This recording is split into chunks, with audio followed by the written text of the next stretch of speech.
वेदांत जो आपको ज्ञान का आनंद देने में सहायता करे। दीपदान व्रत की महिमा एवं विदर्भ राजकुमारी ललिता का उपाख्यान। अग्निदेव कहते हैं, वशिष्ठ, अब मैं भोग और मोक्ष प्रदान करने वाले दीपदान व्रत का वर्णन करता हूं। जो मनुष्य देव मंदिर अथवा ब्राह्मण के गृह में 1 वर्ष तक दीपदान करता है, वो सब कुछ प्राप्त कर लेता है। चातुर्मास्य में दीपदान करने वाला विष्णु लोक को और कार्तिक में दीपदान करने वाला स्वर्गलोक को प्राप्त होता है। दीपदान से बढ़कर न कोई व्रत है, न था और न होगा ही। दीपदान से आयु और नेत्र ज्योति की प्राप्ति होती है। दीपदान से धन और पुत्रादि की भी प्राप्ति होती है। दीपदान करने वाला सौभाग्य युक्त होकर स्वर्गलोक में देवताओं द्वारा पूजित होता है। विदर्भ राजकुमारी ललिता दीपदान के पुण्य से ही राजा चारुधर्मा की पत्नी हुई और उसकी 100 रानियों में प्रमुख हुई। उस साध्वी ने एक बार विष्णु मंदिर में सहस्त्र दीपों का दान किया। इस पर उसकी सपत्नियों ने उससे दीपदान का महात्म्य पूछा। उनके पूछने पर उसने इस प्रकार कहा। ललिता बोली, पहले की बात है, सौवीर राज्य के यहां मलेय नामक पुरोहित थे। उन्होंने देविका नदी के तट पर भगवान श्री विष्णु का मंदिर बनवाया। कार्तिक मास में उन्होंने दीपदान किया। बिलाव के डर से भागती हुई एक चूहिया ने अकस्मात अपने मुख के अग्रभाग से उस दीपक की बत्ती को बढ़ा दिया। बत्ती के बढ़ने से वह बूझता हुआ दीपक प्रज्वलित हो उठा। मृत्यु के पश्चात वही चूहिया राजकुमारी हुई और राजा चारुधर्मा की 100 रानियों में पटरानी हुई। इस प्रकार मेरे द्वारा बिना सोचे समझे जो विष्णु मंदिर के दीपक की वर्तिका बढ़ा दी गई, उसी पुण्य का मैं फल भोग रही हूं। इसी से मुझे अपने पूर्व जन्म का स्मरण भी है, इसलिए मैं सदा दीपदान किया करती हूं। एकादशी को दीपदान करने वाला स्वर्गलोक में विमान पर आरूढ़ होकर प्रमुदित होता है। मंदिर का दीपक हरण करने वाला गूंगा अथवा मूर्ख हो जाता है। वो निश्चय ही अंधतामिश्र नामक नरक में गिरता है, जिसे पार करना दुष्कर है। वहां रुदन करते हुए मनुष्यों से यमदूत कहता है, अरे अब यहां विलाप क्यों करते हो? यहां विलाप करने से क्या लाभ है? पहले तुम लोगों ने प्रमादवश सहस्त्रों जन्मों के बाद प्राप्त होने वाले मनुष्य जन्म की उपेक्षा की थी। वहां तो अत्यंत मोहयुक्त चित्त से तुमने भोगों के पीछे दौड़ लगाई। पहले तो वेश्यों का आस्वादन करके खूब हंसे थे, अब यहां क्यों रो रहे हो? तुमने पहले ही ये क्यों नहीं सोचा कि किए हुए कुकर्मों का फल भोगना पड़ता है? पहले जो परनारी का कुछ मर्दन तुम्हें प्रीतिकर प्रतीत होता था, वही अब तुम्हारे दुख का कारण हुआ है। मुहूर्त भर का विषयों का आस्वादन अनेक करोड़ वर्षों तक दुख देने वाला होता है। तुमने परस्त्री का अपहरण करके जो कुकर्म किया, वो मैंने बतलाया। अब हा मात कहकर विलाप क्यों करते हो? भगवान श्री हरि के नाम का जिह्वा से उच्चारण करने में कौन सा बड़ा भार है? बत्ती और तेल अल्प मूल्य की वस्तुएं हैं, और अग्नि तो वैसे भी सदा सुलभ है। इस पर भी तुमने दीपदान न करके विष्णु मंदिर के दीपक का हरण किया, वही तुम्हारे लिए दुखदाई हो रहा है। विलाप करने से क्या लाभ? अब तो जो यातना मिल रही है उसे सहन करो। अग्निदेव कहते हैं, ललिता की सौतें उसके द्वारा कहे हुए इस उपाख्यान को सुनकर दीपदान के प्रभाव से स्वर्ग को प्राप्त हो गई। इसलिए दीपदान सभी व्रतों से विशेष फलदायक है। नवयुहार्चन।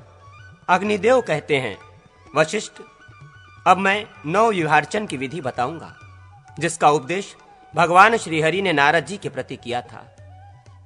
पद्ममय मंडल के बीच में अम बीज से युक्त वासुदेव की पूजा करें। यथा अम वासुदेवाय नमः। आम बीज से युक्त संकर्षण का अग्निकोण में, अम बीज से युक्त प्रद्युम्न का दक्षिण में, अहम बीज वाले अनिरुद्ध का नैऋत्य कोण में, प्रणव युक्त नारायण का पश्चिम में, तत्सत ब्रह्म का वायव्य कोण में, ह्रीं बीज से युक्त विष्णु का और श्रम बीज से युक्त नरसिंह का उत्तर दिशा में, पृथ्वी और वराह का ईशान कोण में तथा पश्चिम द्वार में पूजन करें। कंग टंग शंग संग, इन बीजों से युक्त पूर्वाभिमुख गरुड़ का दक्षिण दिशा में पूजन करें। खंग छंग वंग हुं फट तथा खंग ठंग फंग शंग, इन बीजों से युक्त गदा की चंद्रमंडल में पूजा करें। बंग णंग मंग शंग तथा शंग धंग दंग भंग हंग, इन बीजों से युक्त श्री देवी का पूर्ण भाग में पूजन करें। दक्षिण तथा उत्तर दिशा में गंग डंग बंग शंग, इन बीजों से युक्त पुष्टि देवी की अर्चना करें। पीठ के पश्चिम भाग में धंग वंग इन बीजों से युक्त वनमाला का पूजन करें। सं हं लंग इन बीजों से युक्त श्रीवत्स की पश्चिम दिशा में पूजा करें और शं तंग यंग इन बीजों से युक्त कौस्तुभ का जल में पूजन करें। फिर दशमांग क्रम से विष्णु का और उनके अधोभाग में भगवान अनंत का उनके नाम के साथ नमः पद जोड़कर पूजन करें। 10 अंगादि का तथा महेंद्र आदि 10 दिक्पालों का पूर्वादि दिशाओं में पूजन करें। पूर्वादि दिशाओं में 4 कलशों का भी पूजन करें। तोरण, वितान, चंदोवा तथा अग्नि, वायु और चंद्रमा के बीजों से युक्त मंडलों का क्रमशः ध्यान करके अपने शरीर को वंदना पूर्वक अमृत से प्लावित करें। आकाश में स्थित आत्मा के सूक्ष्म रूप का ध्यान करके ये भावना करें कि वो चंद्रमंडल से झरे हुए श्वेत अमृत की धार में निमग्न है। प्लवन से जिसका संस्कार किया गया है वो अमृत ही आत्मा का बीज है। उस अमृत से उत्पन्न होने वाले पुरुष को आत्मा अपना स्वरूप माने। ये भावना करे कि मैं स्वयं ही विष्णु रूप से प्रकट हुआ हूँ। इसके बाद 12 बीजों का न्यास करें। क्रमशः वक्ष स्थल, मस्तक, शिखा, पृष्ठभाग, नेत्र तथा दोनों हाथों में हृदय, सिर, शिखा, कवच, नेत्रत्रय और अस्त्र इन अंगों का न्यास करें। दोनों हाथों में अस्त्र का न्यास करने के पश्चात साधक के शरीर में दिव्यता आ जाती है। जैसे अपने शरीर में न्यास करे वैसे ही देवता के विग्रह में भी करे तथा शिष्य के शरीर में भी उसी तरह न्यास करे। हृदय में जो श्री हरि का पूजन किया जाता है उसे निर्माल्य रहित पूजा कहा गया है। मंडल आदि में निर्माल्य सहित पूजा की जाती है। दीक्षा काल में शिष्यों के नेत्र बंधे रहते हैं। उस अवस्था में इष्ट देव के विग्रह पर वे जिस फूल को फेंके तद अनुसार ही उसका नामकरण करना चाहिए। शिष्यों को वाम भाग में बैठाकर अग्नि में तिल, चावल और घी की आहुति दें। 108 आहुतियां देने के पश्चात काय शुद्धि के लिए 1 सहस्र आहुतियों का हवन करें। नवव्यूह की मूर्तियों तथा अंगों के लिए 100 से अधिक आहुतियां देनी चाहिए। तदनंतर पूर्णाहुति देकर गुरु उन शिष्यों को दीक्षा दे तथा शिष्यों को चाहिए कि वे धन से गुरु की पूजा करें। देव पूजा के योग्य और अयोग्य पुष्प। अग्निदेव कहते हैं वशिष्ठ, भगवान श्री हरि पुष्प, गंध, धूप, दीप और नैवेद्य के समर्पण से ही प्रसन्न हो जाते हैं। मैं तुम्हारे सम्मुख देवताओं के योग्य एवं अयोग्य पुष्पों का वर्णन करता हूं। पूजन में मालती पुष्प उत्तम है। तमाल पुष्प भोग और मोक्ष प्रदान करने वाला है। मल्लिका, मोतिया समस्त पापों का नाश करती है तथा युथिका, जूही विष्णुलोक प्रदान करने वाली है। अतिमुक्तक, मोगरा और लोग्र पुष्प विष्णुलोक की प्राप्ति कराने वाले हैं। करवीर कुसुमों से पूजन करने वाला वैकुंठ को प्राप्त होता है तथा जपा पुष्पों से मनुष्य पुण्य उपलब्ध करता है। पावंती, कुब्जक और तगर पुष्पों से पूजन करने वाला विष्णुलोक का अधिकारी होता है। कर्णिकार, कनेर द्वारा पूजन करने से वैकुंठ की प्राप्ति होती है एवं कुरुट, पीली कटसरैया के पुष्पों से किया हुआ पूजन पापों का नाश करने वाला होता है। कमल, कुंद एवं केतकी के पुष्पों से परम गति की प्राप्ति होती है। बाण पुष्प, बरबर पुष्प और कृष्ण तुलसी के पत्तों से पूजन करने वाला श्री हरि के लोक में जाता है। अशोक, तिलक तथा आटरूष, अड़ुंस से के फूलों का पूजन में उपयोग करने से मनुष्य मोक्ष का भागी होता है। विल्व पत्रों एवं शमी पत्रों से परम गति सुलभ होती है। तमाल दल तथा भृंगराज कुसुमों से पूजन करने वाला विष्णुलोक में निवास करता है।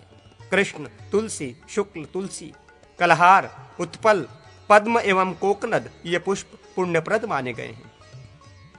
भगवान श्री हरि 100 कमलों की माला समर्पण करने से परम प्रसन्न होते हैं।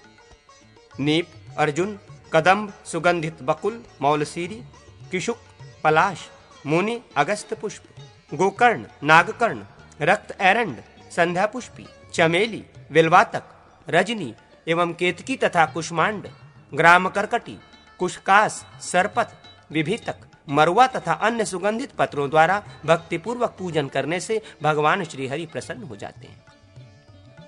इनसे पूजन करने वाले के पाप नाश होकर उसको भोग मोक्ष की प्राप्ति होती है। लक्ष्य स्वर्ण भार से पुष्प उत्तम है। पुष्पमाला उससे भी करोड़ गुनी श्रेष्ठ है। अपने तथा दूसरों के उद्यान के पुष्पों की अपेक्षा वन्य पुष्पों का तिगुना फल माना गया है। झड़कर गिरे, अधिकांग एवं मसले हुए पुष्पों से श्री हरि का पूजन न करें।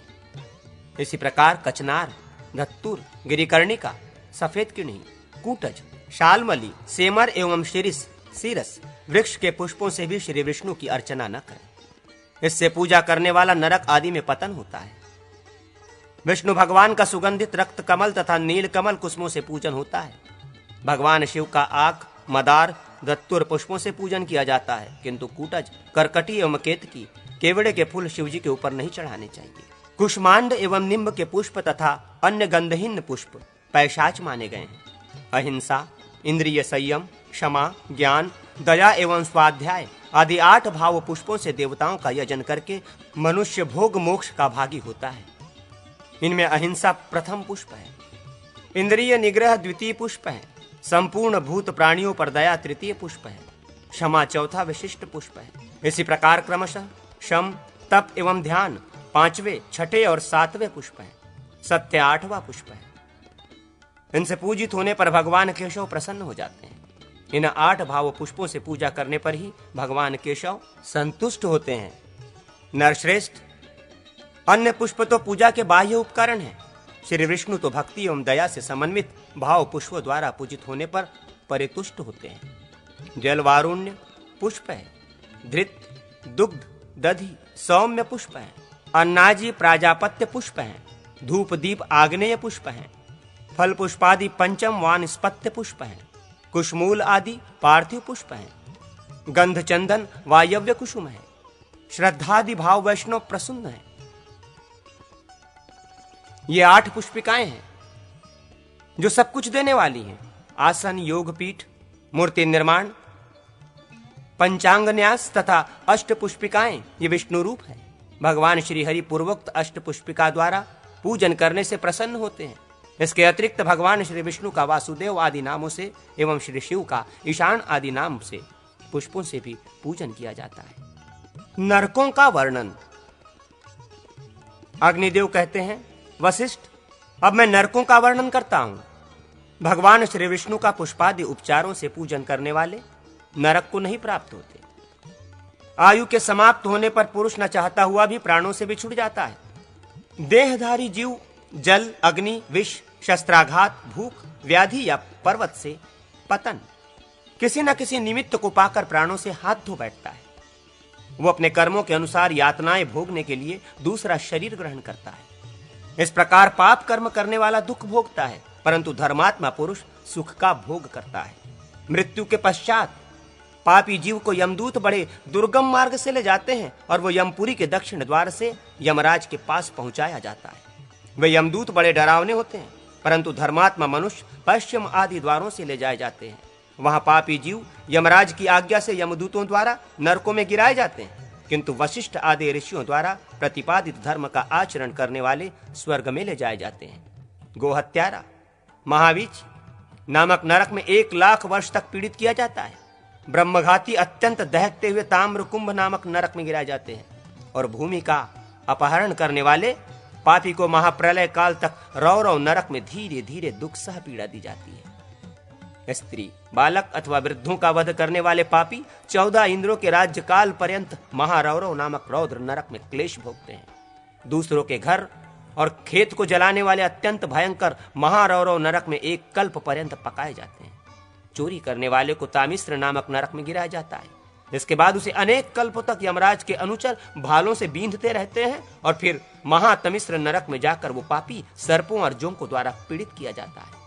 मात्रघाती आदि मनुष्य असिपत्र वन नामक नरक में गिराए जाते हैं। वहां तलवारों से उनके अंग तब तक काटे जाते हैं जब तक ये पृथ्वी स्थित रहती है। जो इस लोक में दूसरे प्राणियों के हृदय को जलाते हैं वे अनेक कल्पों तक करम्भ वालू का नरक में जलती हुई रेत में भुने जाते हैं। दूसरों को बिना दिए अकेले मिष्टान्न भोजन करने वाला काकोल नामक नरक में कीड़ा और विष्ठा का भक्षण करता है। पंच महायज्ञ और नित्य कर्म का परित्याग करने वाला कुट्टल नामक नरक में जाकर मूत्र और रक्त का पान करता है। अभक्ष वस्तु का भक्षण करने वाले को महादुर्गंधमय नरक में गिरकर रक्त का आहार करना पड़ता है। दूसरों को कष्ट देने वाला तैलपाक नामक नरक में तिलों की भांति पेरा जाता है। शरणागत का वध करने वाले को भी तेलपाक में पकाया जाता है। यज्ञ में कोई चीज देने की प्रतिज्ञा करके न देने वाला, निरुच्छास में रस विक्रय करने वाला वज्रकटह नामक नरक में और असत्य भाषण करने वाला महापात नामक नरक में गिराया जाता है। पाप पूर्ण विचार रखने वाला महाज्वाल में, अगम्य स्त्री के साथ गमन करने वाला कक्रच में, वर्ण संकर संतान उत्पन्न करने वाला गुड़पाक में, दूसरों के मर्म स्थानों में पीड़ा पहुंचाने वाला प्रदुद में, प्राणी हिंसा करने वाला शारहद में, भूमि का अपहरण करने वाला शुरधार में, गौ का स्वर्ण की चोरी करने वाला अम्बरीश में, वृक्ष काटने वाला वज्र शस्त्र में, मधु चुराने वाला परिताप में, दूसरों का धन अपहरण करने वाला कालसूत्र में, अधिक मांस खाने वाला कश्मल में और पीतरों को पिंड न देने वाला उग्रगंध नामक नरक में यमदूतों द्वारा ले जाया जाता है।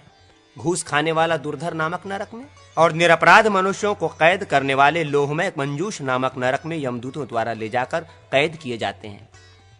वेद निंदक मनुष्य अप्रतिष्ठ नामक नरक में गिराया जाता है। झूठी गवाही देने वाला भूतिवक्त्र में, धन का अपहरण करने वाला परिलुंठ में, बालक, स्त्री और वृद्ध की हत्या करने वाला तथा ब्राह्मण को पीड़ा देने वाला कराल में, मद्यपान करने वाला ब्राह्मण विलेप में और मित्रों में परस्पर भेदभाव कराने वाला महाप्रेत नरक को प्राप्त होता है। पराई स्त्री का उपभोग करने वाले पुरुष और अनेक पुरुषों से संभोग करने वाली नारी को शालमल नामक नरक में जलती हुई लोहमयी शिला के रूप में अपनी उस प्रिया अथवा प्रिय का आलिंगन करना पड़ता है।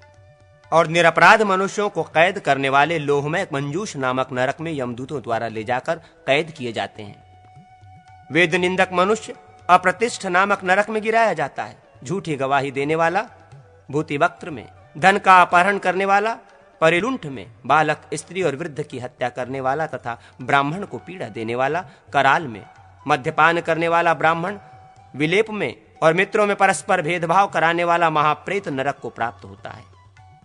पराई स्त्री का उपभोग करने वाले पुरुष और अनेक पुरुषों से संभोग करने वाली नारी को शालमल नामक नरक में जलती हुई लोहमयी शिला के रूप में अपनी उस प्रिया अथवा प्रिय का आलिंगन करना पड़ता है। नरकों में चुगली करने वालों की जीभ खींचकर निकाल ली जाती है। पराई स्त्रियों को कुदृष्टि से देखने वालों की आंखें फोड़ी जाती हैं। माता और पुत्री के साथ व्यभिचार करने वाले धधकते हुए अंगारों पर फेंक दिए जाते हैं। चोरों को छुरों से काटा जाता है और मांस भक्षण करने वाले नरपिशाचों को उन्हीं का मांस काटकर खिलाया जाता है। मासोपवास, एकादशी व्रत अथवा भीष्म पंचक व्रत करने वाला मनुष्य नरकों में नहीं जाता।